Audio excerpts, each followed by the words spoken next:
મિત્રો, આ ગુજ્જુભાઈ ગિરીશ કુમાર રોજ તમારી સાથે નવી નવી વાતો કરે છે. એમાં મારા કુટુંબનો ફાળો તો છે જ, પણ મારી સોસાયટીનો પણ એટલો જ ફાળો છે. ગઈકાલે ભારે થઈ. અડધી રાત્રે અમારી સોસાયટીનું કૂતરું ખૂબ ભસ્યું. બધા ફ્લેટવાળા ભેગા થઈ ગયા અને અમારી સોસાયટીના સેક્રેટરી શિવકુમાર સુથારે અડધી રાત્રે ભાષણ ઠોક્યું. આજકાલ આતંકવાદીઓ સોસાયટી પકડે છે. કૂતરું ભસે એટલે સમજી જવું કે સોસાયટીમાં બોમ્બ છે. આમે આપણી સોસાયટી હિટ લિસ્ટમાં છે. હવે કઈ રીતે એ શિવકુમાર જ જાણે, કારણ કે અમારી સોસાયટીનું નામ મ્યુનિસિપાલિટીના લિસ્ટમાં પણ નથી, તો હિટ લિસ્ટમાં ક્યાંથી આવ્યું? શું છે, અમારી સોસાયટી ગેરકાયદે છે એવું છાપામાં આવી ગયું છે. મૂળે ગોચર જમીન એટલે સરકારે ગાયોના ચારા માટે ફાળવેલી આ જમીન, એમાં કડિયામાંથી બિલ્ડર બનેલા આખલાઓએ બિલ્ડિંગો બાંધ્યા અને અમારા જેવા જનાવરોને વેચી દીધા. આ ટૂંકમાં અમારી સોસાયટીનો ઇતિહાસ. હવે આવી છાપે ચડેલી સોસાયટી હિટ લિસ્ટમાં આવી છે એવું અડધી રાત્રે સેક્રેટરી સુથારે જાહેર કર્યું અને 5 પોચકાઓને તો ત્યાં જ લૂઝ મોશન થઈ ગયા. 2-4 ડોસીઓને તાળીઓ તાવ ચડી ગયો. મારા બાપુજીએ મારો હાથ ખેંચ્યો. ગિરિયા, જ્યાં ત્યાં જતો નહીં, સાચવીને રહેજે. દાદાજીએ વળી હાથ ખેંચ્યો. ગિરિયા, અજાણીને અડતો નહીં. મેં કહ્યું, દાદાજી અજાણીને નહીં, અજાણી વસ્તુને બોલો. આમાં સુસલી મને મારી નાખશે. અને સુસલી તો રાહ જોઈને જ બેઠી હતી. મને કે સાંભળો સાંભળો કહું છું, આજથી હવે મોડા આવવાનું બંધ. તમે આમે મંદ બુદ્ધિના છો. કોઈ ગમે તે ખાવાનું આપે તો ખાતા નહીં.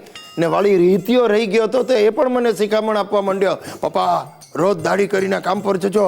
આ દાઢી વધેલી હશે તો તમે જ આતંકવાદી જેવા લાગશો.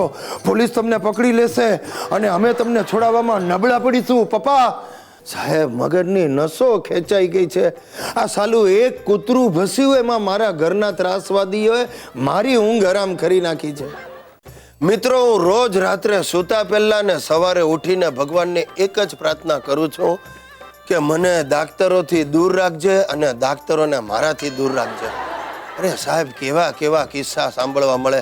તમે થોડા દિવસ પહેલા છાપામાં વાંચ્યું હશે કે એક ડેડ બોડી પર ઓપરેશન કરીને ડોક્ટરોએ 50-60 હજાર રૂપિયા પડાવી લીધા. બોલો, હમણાં આવો જ એક કરુણ કિસ્સો મારા મિત્ર સાથે બની ગયો. નામ વિનોદ. બચાડો જીવનમાં ક્યારેય હસ્યો નથી. એને કાંઈક નવો પ્રોબ્લેમ શરૂ થયો, એનો પગ લીલો પડવા માંડ્યો. તે બિચારો વિનિયો ગયો ડૉક્ટર પાસે ને કે સાહેબ, મારો આ પગ લીલો પડતો જાય છે. એટલે ડૉક્ટરે કંઈક 2-4 જાતના ટેસ્ટ લખી આપ્યા, બ્લડ ટેસ્ટ કરાવ્યા, કાંઈ કારણ મળે નહીં. પછી એક્સરે કઢાવ્યા તો એ પણ ક્લીન આવ્યું. હવે ડૉક્ટરો મૂંઝાણા કે આ કરવું શું, આ લીલો કેમ પડે પગ? પછી છેવટે ડૉક્ટરે કહ્યું કે ભાઈ જુઓ વિનોદભાઈ, આ કાંઈક નવી જાતનો રોગ છે, તમારો પગ કાપવો પડશે. નહીં તો જો આખું શરીર લીલું પડી જશે ને તો તમારું મૃત્યુ પણ થાય. બિચારો વિનિયો મૂંઝાઈ ગયો કે ડૉક્ટર તમને ઠીક લાગે એમ કરો. એટલે ડૉક્ટરો એનો પગ કાપીને લાકડાનો પગ બેસાડ્યો. હવે થોડા દિવસ થયા ને વિનિયાનો લાકડાનો પગ લીલો પડવા માંડ્યો. એ પાછો દોડ્યો ડૉક્ટર પાસે અને ડૉક્ટરો બધા મૂંઝાઈ ગયા. 5-6 સ્પેશિયાલિસ્ટ ડૉક્ટરોની પેનલ બેઠી કે આનો પગ લીલો પડે છે કેમ. હવે એટલામાં આ સમાચાર મારી પાસે આવ્યા હતા. હું વિનિયાની ખબર કાઢવા દોડ્યો. મેં જઈને જોયું, મને કે હા, પગ લીલો પડતો જાય છે. મેં કહું ભાઈ ઉભા રહે, તું મને ડૉક્ટર સાથે વાત કરવા દે. એટલે હું ગયો સીધો ડૉક્ટરની ચેમ્બરમાં. 7-8 ડૉક્ટરો આમ કાંઈક માથા પકડીને બેઠા હતા કે આ સમજાતું નથી પગ લીલો પડવાનું કારણ શું. અને મારું મગજ ફર્યું. મેં કહ્યું, યાર તમે કાંઈ માણસ છો? આ વિનિયાનો પગ લીલો જ પડે ને, એ હંમેશા લીલા કલરની લુંગી પહેરે છે, એનો કલર ઉતરે છે.